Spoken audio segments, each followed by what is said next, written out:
Hemang, yes sir. Hemang topic आज वो क्या कहते हैं, प्रोटीन्स वाला टॉपिक और कार्बोहाइड्रेट दोनों खत्म हो चुके हैं ना? क्वेश्चंस ले लिए थे इसके? Yes sir, yes sir, enzymes ले लिया था, एंजाइम टॉपिक पूरा हो गया था ना? यस सर, एंजाइम हो गया। हाँ, एक बार इमीडिएटली आंसर करना है। कौन आंसर करेगा देखो एक बार। एंजाइम डेफिशिएंसी डिसीज कौन सी थी? दो थी एंजाइम डेफिशिएंसी डिसीज, कौन सी थी? एल्बिनिज्म और एल्बिनिज्म। हाँ बिल्कुल, पीकेयू, फिनाइल कीटोन यूरिया और एल्बिनिज्म, दोनों का मीनिंग मैंने तुम्हें थोड़ा बहुत बताया था इसके बारे में। अच्छा, अभी जो हमें स्टडी करना है ना, छोटा टॉपिक है। दो मेन टॉपिक हो चुके हैं, सही ना? दो मेन टॉपिक हो चुके हैं। दोनों मेन टॉपिक कौन कौन से थे? कार्बोहाइड्रेट्स और प्रोटीन्स। एंजाइम्स छोटा टॉपिक था जो मैंने करवा दिया तुम्हें, सही ना? एंजाइम छोटा टॉपिक है जो करवा दिया तुम्हें। और अभी जो तुम्हें करना है, सही ना, अभी जो करना है वो है न्यूक्लिक एसिड्स। एडवांस में नहीं है ये, मेंस में है, नीट में भी है। न्यूक्लिक एसिड बायो का टॉपिक है ये, तो बायो वाले बच्चों को तो बहुत ढंग से आता होगा। विधि, यस सर। विधि आता है ना ढंग से ये टॉपिक? तो इसमें कुछ यस ज्यादा सर। कुछ सीखने को, हाँ ज्यादा कुछ सीखने को नहीं मिलेगा, लेकिन हाँ अटेंड जरूर करो, लेकिन तब भी सही है। Okay sir. हाँ, गर्भ, गर्भ मंगला, यस सर। गर्भ तूने ये दोनों टॉपिक याद कर लिए क्या, कार्बोहाइड्रेट्स और प्रोटीन्स? नहीं सर, अभी याद नहीं करे। गर्भ पता मिस मत कर, काफी मिस कर रहा है। टॉपिक याद कर लिया, अभी टेस्ट बोला हुआ ना कल के लिए। ओके सर, मैं ट्राई करता हूँ। बायोमोल, हाँ, न्यूक्लिक एसिड याद करना क्लास में, और जैसे ही मेरी क्लास खत्म होगी 1 घंटे के अंदर लिख के भेज देना, लर्न, याद हो जाना चाहिए, सही ना? न्यूक्लिक एसिड, न्यूक्लिक एसिड जो है, तुम्हें पता है कि हर एक जनरेशन अपने फोर फादर्स को, अपने एंसेस्टर्स को रिजेंबल करती है, किसी भी तरीके से, किसी भी तरीके से कुछ ना कुछ जो कैरेक्टरिस्टिक्स है वो पास ऑन होती है from ancestors to their offsprings, सही ना? ये तुम्हें पता हो, ये सबको पता होता है, सही ना? क्वालिटीज जो है ट्रांसफर होती है, ये किसके थ्रू ट्रांसफर होती है? डीएनए के थ्रू, डीएनए के थ्रू ना। आजकल डीएनए फिंगरप्रिंटिंग सबको पता है इसके बारे में, सही ना? डीएनए फिंगरप्रिंटिंग जो है वो काफी फेमस है, क्लियर? डीएनए फिंगरप्रिंटिंग, क्योंकि पहले क्या होता था, जो फिंगरप्रिंट्स होते हैं वो सर्जरी के थ्रू चेंज हो सकते थे, है ना? फिंगरप्रिंट जो है वो सर्जरी के थ्रू चेंज हो सकते थे, लेकिन डीएनए फिंगरप्रिंटिंग जो है वो हर एक ह्यूमन बीइंग की यूनिक होती है और डिफरेंट होती है, तो इसको चेंज नहीं कर सकते, क्लियर? इसको हम चेंज नहीं कर सकते। तो अब जैसे डीएनए फिंगरप्रिंटिंग जो है वो कहाँ कहाँ यूज हो सकती है, इसकी एप्लीकेशन क्या है, इसकी एप्लीकेशन क्या है, सबको पता होगा इसके बारे में भी। डीएनए फिंगरप्रिंटिंग, जैसे अगर पेरेंट्स को आइडेंटिफाई करना है किसी को, किसी के, या फिर क्या कहते हैं, क्रिमिनल्स को आइडेंटिफाई करना है, या किसी सस्पेक्ट को इनोसेंट प्रूफ करना है, सही ना? या फिर डेड बॉडीज को आइडेंटिफाई करना है, तो उस केस में डीएनए फिंगरप्रिंटिंग को यूज करते हैं। तो डीएनए फिंगरप्रिंटिंग की काफी एप्लीकेशन है ये। तो एक्चुअल में होता कैसे है ये न्यूक्लिक एसिड्स के थ्रू, ये होता कैसे न्यूक्लिक एसिड के थ्रू? जैसे बॉडी जो है, ह्यूमन बॉडी जो है किससे बनी है? सेल से। सेल के अंदर क्या है? न्यूक्लियस। न्यूक्लियस के अंदर पार्टिकल्स कौन से हैं? क्रोमोसोम्स। न्यूक्लियस के अंदर क्या है? क्रोमोसोम्स। और क्रोमोसोम्स जो हैं they consist of, chromosomes they consist of proteins. इनके अंदर क्या है?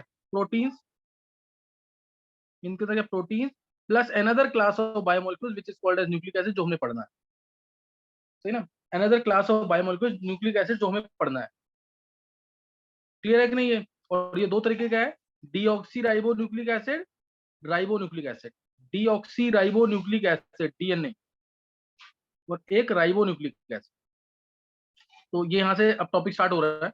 ह्यूमन बॉडी किससे बनी है? सेल से। सेल के अंदर न्यूक्लियस, न्यूक्लियस के अंदर पार्टिकल्स क्या है? Chromosome. Chromosomes they are made up of, they consist of proteins and another class of biomolecules which is called as nucleic acids. Nucleic acid, nucleic acid दो तरीके के हैं, deoxy ribo nucleic acid, ribo nucleic acid. Deoxy ribo nucleic acid और ribo nucleic acid. जैसे मैंने तुम्हें proteins के लिए बताया था, तुम्हें अगर याद हो तुम्हें, प्रोटीन्स उसको क्या बोलते थे? पॉली, याद है कि नहीं? क्या बोलते थे? पॉली, नहीं याद? Nucleic protein they are called as, हाँ, पॉलीपेप्टाइड। पॉलीपेप्टाइड कहते हैं ना इसको, पॉलीपेप्टाइड। जैसे प्रोटीन्स को हम पॉलीपेप्टाइड्स कहते हैं, मैंने इसके पूरा बताया हुआ है। प्रोटीन्स का पार्शियल हाइड्रोलिसिस हुआ तो प्रोटियोसिस मिलेगा, फिर हुआ तो पेप्टॉन्स मिलेगा, पेप्टॉन्स का फिर पॉलीपेप्टाइड मिलेगा, पॉलीपेप्टाइड से पेप्टाइड मिलेगा, पेप्टाइड से अल्फा अमीनो एसिड मिलेगा। ऐसे ही न्यूक्लिक एसिड्स को कोई पूछता है कि क्या है न्यूक्लिक एसिड, तो तुम बोलोगे इसको they are polynucleotides. Nucleic acids they are called as polynucleotides, polynucleotides, ये पता होना चाहिए तुम्हें। जैसे प्रोटीन्स को पॉलीपेप्टाइड कहते हैं और उसके अंदर पेप्टाइड बॉन्ड होता है। तीनों में जो मेजर टॉपिक है, कार्बोहाइड्रेट्स के अंदर कौन सी लिंकेज होती है, एक बार जल्दी से आंसर करना है। हिमांक बोल जल्दी से, कार्बोहाइड्रेट्स में कौन सी लिंकेज है? Himank. Sir ethanol, sir ethanol option ना, इथरल लिंकेज नहीं, उसका नाम एक नाम बताया हुआ मैंने। इथरल लिंकेज तो है, उसका नाम क्या particular? Sir glycosidic, sir glycosidic. हाँ, ग्लाइकोसिडिक लिंकेज। ऐसे ही प्रोटीन्स में कौन सी लिंकेज है?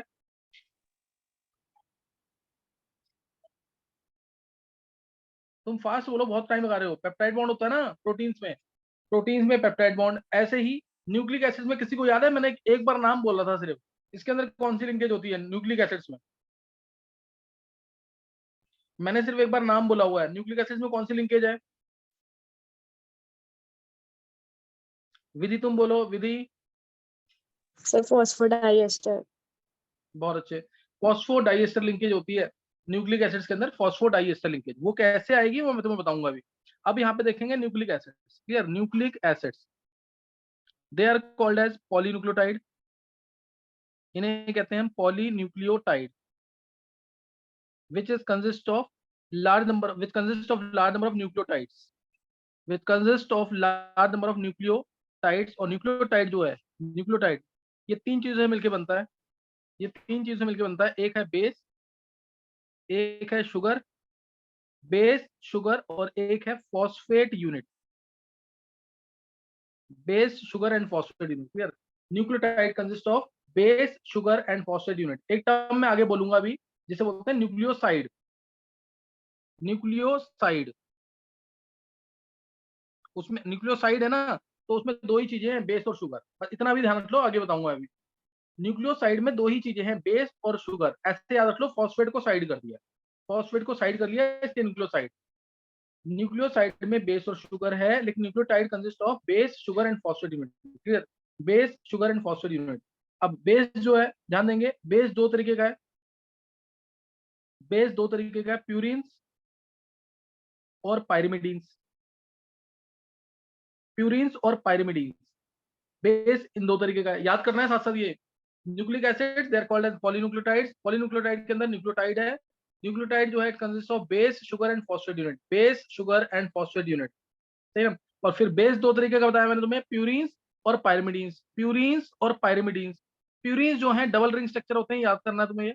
प्यूरिन्स डबल रिंग स्ट्रक्चर है, दो हैं ये, एडेनिन और ग्वानिन। एजी बोलते हैं, एजी, एडेनिन, एडेनिन और ग्वानिन, ये दो हैं,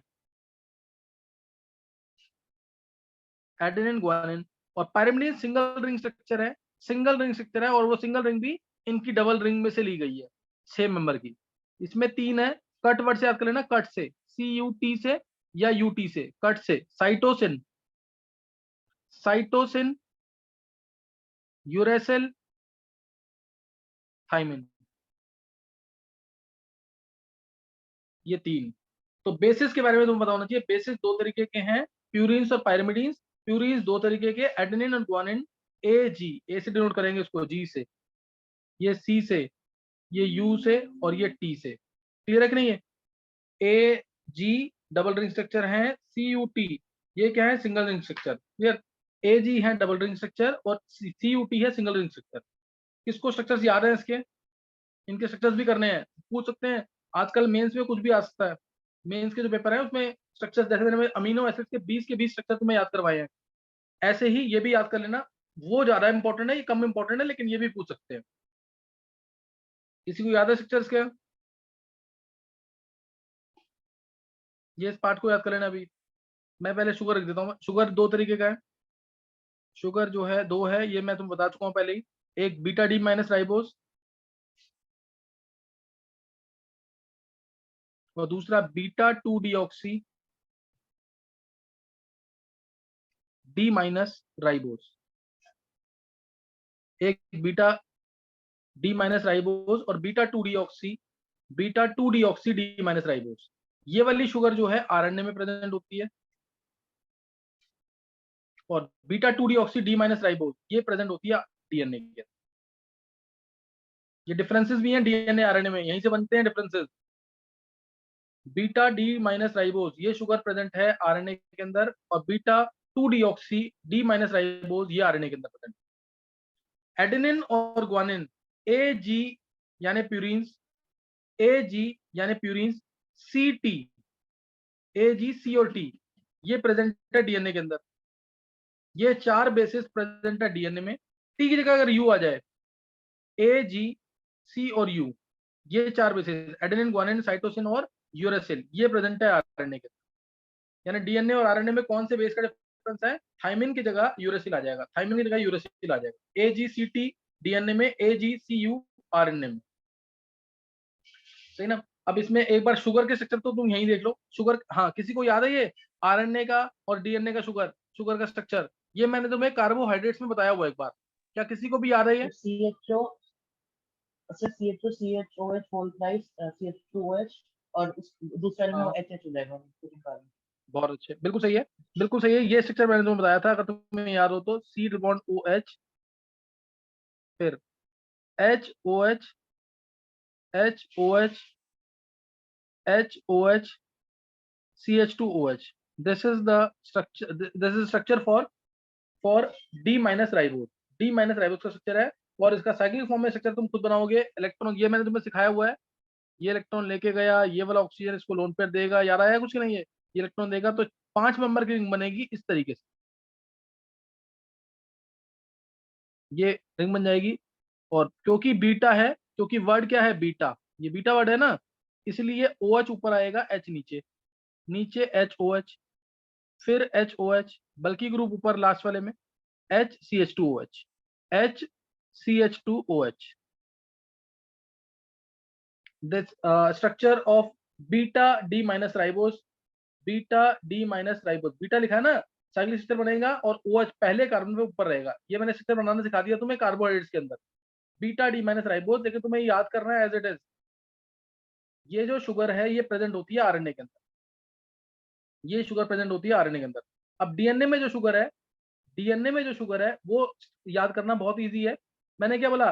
2 डीऑक्सी, ध्यान देना सर, मैंने क्या बोला? ये 2 डीऑक्सी दिखा ना, 2 डीऑक्सी, ये देखो ब्लू से शो कर रहा हूं मैं, 2 डीऑक्सी यानी सेकंड पोजीशन से, डी मतलब removal, oxy means oxygen, second position से removal of oxygen, second position से रिमूवल ऑफ ऑक्सीजन। मैं ही बता रहा हूं तुम्हें, ये मैं पहले बता चुका हूं तुम्हें, सेकंड पोजीशन से रिमूवल ऑफ ऑक्सीजन। ये मेंस का क्वेश्चन एक बार पूछा हुआ है कि जो डीएनए में शुगर है उसमें कौन से पोजीशन से ऑक्सीजन रिमूव होता है, तो यहाँ पे आएगा HOH, इधर HH।